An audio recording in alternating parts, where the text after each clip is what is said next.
여러분은 선질에 불편함을 구하기 위해서 갑니다.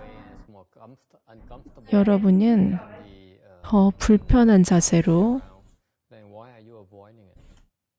앉을 수 있다면 왜 이것을 피합니까? 그것은 잘못된 마음가짐이 아닌가요?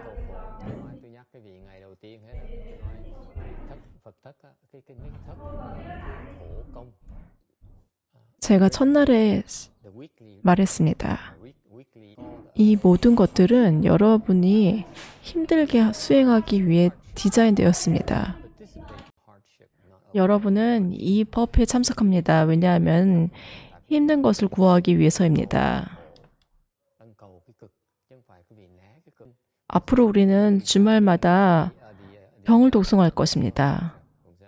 예를 들어서 특별히 지장경을 독송할 수도 있습니다. 혹은 화엄경을 독송할 수도 있습니다. 이것은 참 힘든 것입니다. 제가 불치를 조직하고 여기에 참석한 이유는 힘든 것을 구하기 위해서입니다. 고통을 두려워하지 않으면 여러분은 해탈을 봅니다. 저는 저 스님에게 생각을 줄이라고 했습니다. 저 스님은 2달 동안 이 생각을 줄이라는 것이 무슨 의미인지 이해하려고 노력했습니다. 저분이 얼마나 달라졌는지 보입니까? 어제 어떤 사람이 와서 저에게 불평을 했습니다. 제가 그 사람하고 1시간 동안 이야기를 하면서 꾸짖었습니다. 그분은 이미 다음 단계로 넘어갔습니다. 그렇게 불칠이 효과적입니다. 저분은 여기에 있은 지 4개월 되었습니다. 이분은 다른 절에 가곤 했습니다.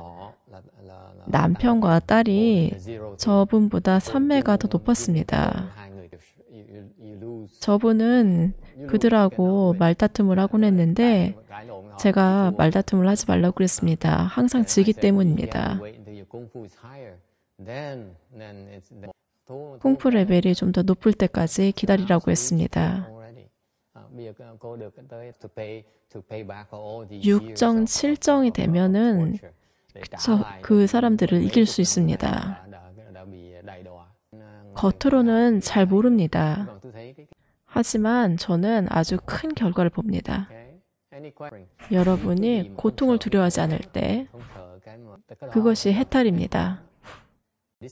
특히 여러분은 피곤함과 불편함을 두려워합니다.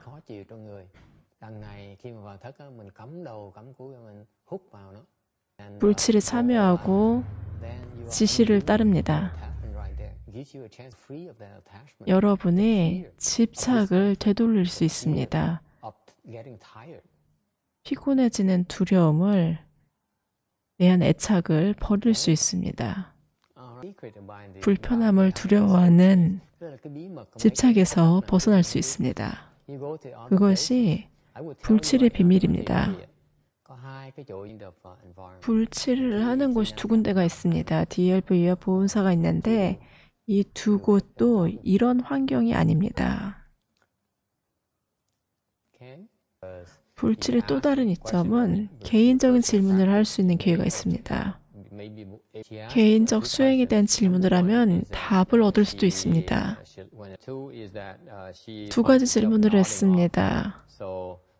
다리가 아파서 움직이는데 이것이 별로 좋지 않은 것 같습니다. 그리고 많이 좁니다.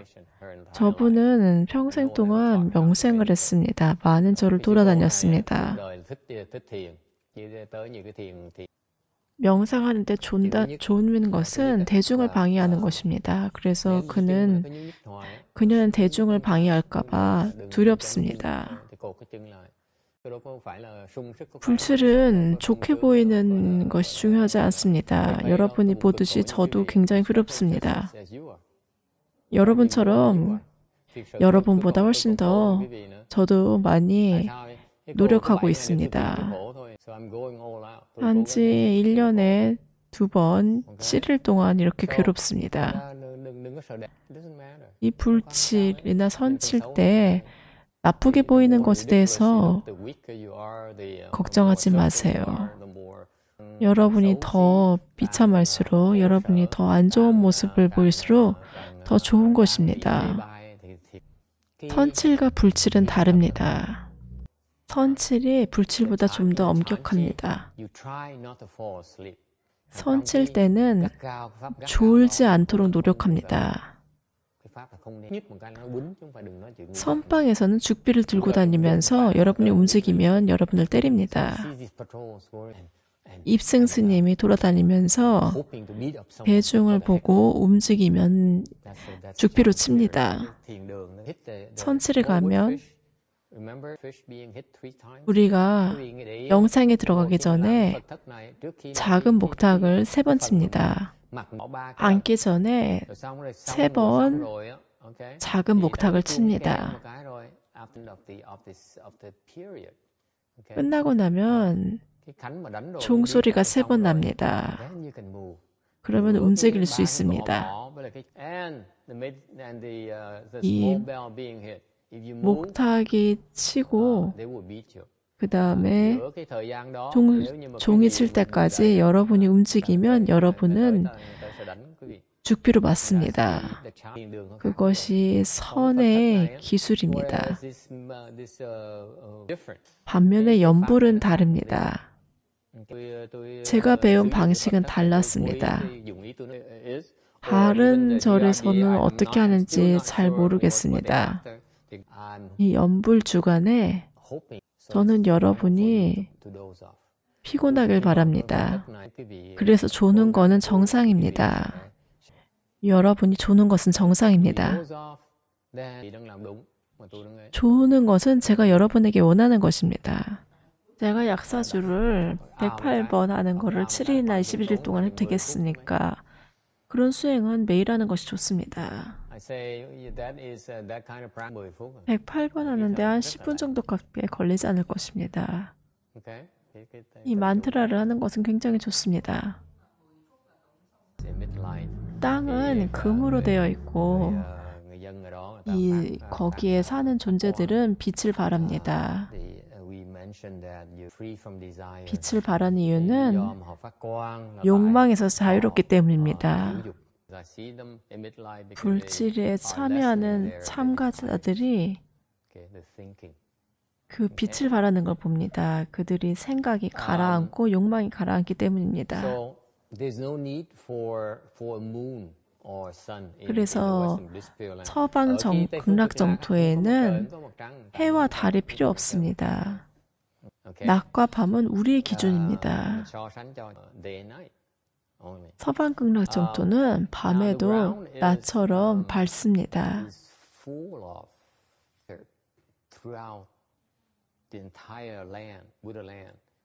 꽃이 계속 핍니다.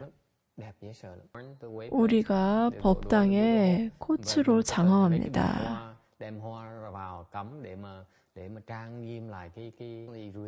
서방 극락 정토는 꽃이 하늘에서 떨어집니다. 이 모든 꽃들이 쌓입니다. 주기적으로 그런 일이 일어나면 그들은 그것을 모읍니다.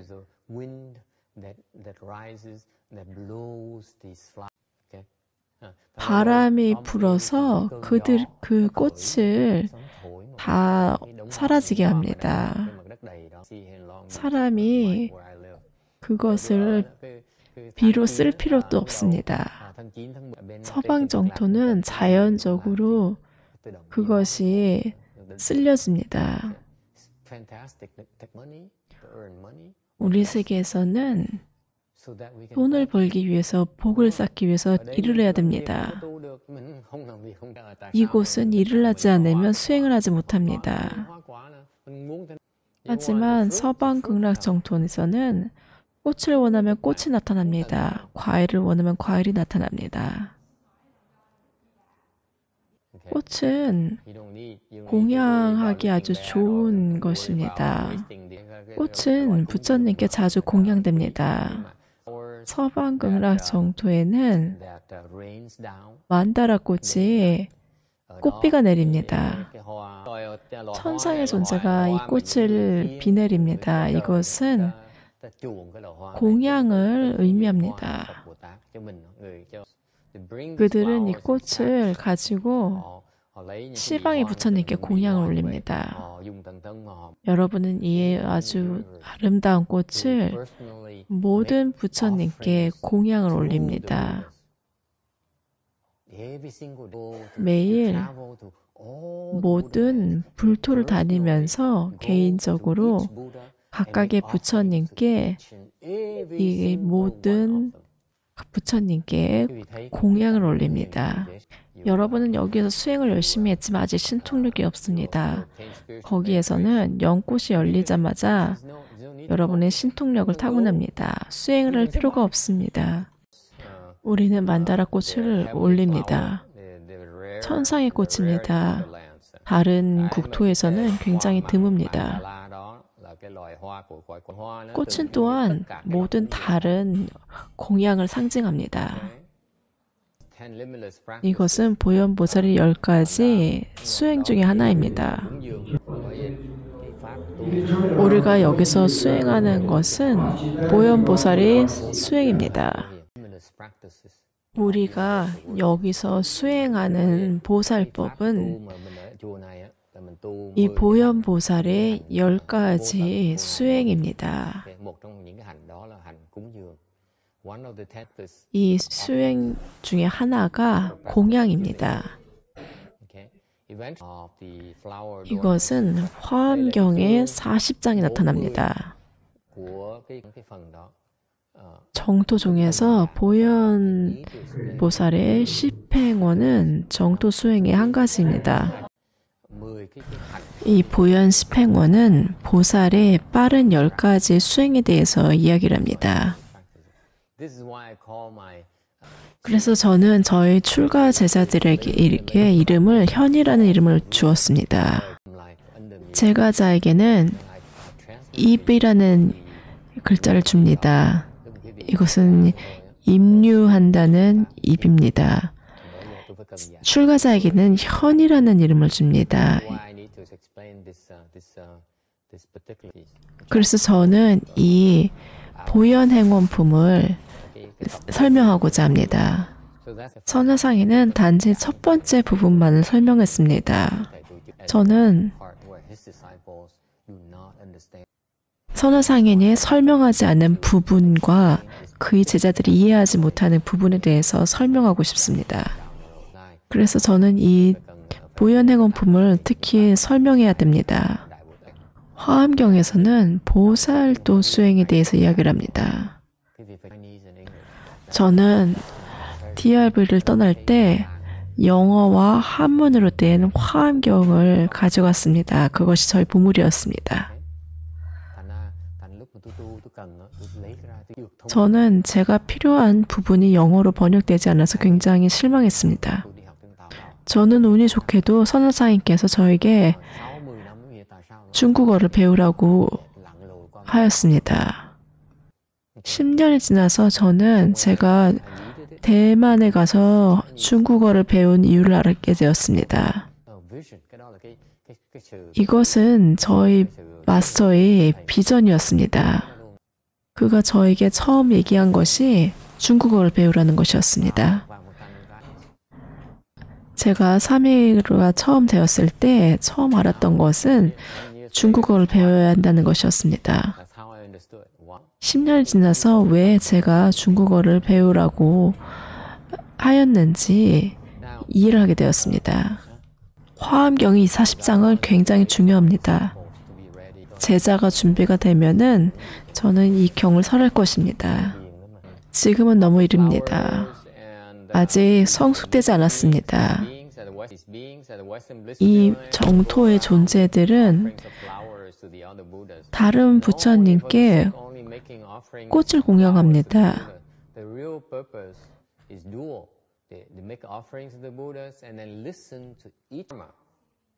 이 꽃을 올리는 목적은 각각의 부처님이 설법을 듣기 위해서입니다. 서방 정토를 가면은 이른 아침부터 정오까지 법계를 다니면서 모든 부처님을 뵙습니다. 돌아다니면서 부처님이 설법하는 것을 듣습니다. 부처님께 공양만 올리는 것이 아닙니다. 공양을 올리면 복을 받을 뿐만 아니라 이 성인들이 여러분을 위해서 법을 설합니다. 이것은 아주 놀랍습니다. 저희 스승은 저에게 단지 몇 가지만 가르쳐 주었습니다. 그 중에 한 가지가 중국어를 배우는 것이었습니다. 이것은 10년 후를 준비한 것이었습니다. 성인에게서 배우면 그들은 여러분이 어려움을 없애주기 위해 도와줍니다. 여러분이 매일 부처님께 공양을 올리면 여러분이 수행할 수 있는 법은 항상 끊이지 않습니다. 그가 살아있을 때는 공양을 올리면 그는 법을 설해줍니다. 하지만 살이 있게 공양을 올리면 법을 설해줄지는 잘 모르겠습니다. 복이 있는 사람은 살아생전에 공양을 올립니다. 그는 그러면은 법을 설해줄 수 있습니다. 우리가 사리에 공양을 올리면 똑같은 복을 받지만 우리는 직접 설법을 들을 수 있는 그런 복은 없습니다. 이 정토에 신통력을 발휘하려는 이 존재들은 그런 보살입니까? 그렇지 않습니다. 이들은 우리와 같은 평범한 평범한 존재입니다. 단지 차이는 부처님이 신통력을 입어서 그들이 신통을 발휘할 수 있는 것입니다. 아미타 부처님께서는 그들에게 신통력을 주었습니다. 정토에 가면은 아미타 부처님의 신통력을 받습니다. 여러분은 신통력을 얻기 위해 수행하는 것은 아닙니다. 여러분은 지혜를 열기 위해 수행합니다. 그것이 내가 강조하는 것입니다. 우리는 먼저 지혜의 눈을 열어야 합니다. 신통력은 총과 같습니다. 이것을 아이에게 준다고 생각을 해보세요. 무슨 일이 일어날까요? 그는 분명히 그를 다치게 합니다. 이것은 좋은 것이 아닙니다. 이것을 사용할 지혜가 없이는 신통력을 갖는 것은 좋은 생각이 아닙니다. 여러분이 마음을 다해서 공양을 올리면은 여러분이 어떤 것을 공양을 올리든지 문제가 되지 않습니다. 사리가 있는 곳은 굉장히 평화롭습니다. 왜냐하면 그 주변에는 8분 신장들이 지키기 때문입니다. 부처님의 사리가 있다면 위대한 보살들이 그 사리를 지킵니다.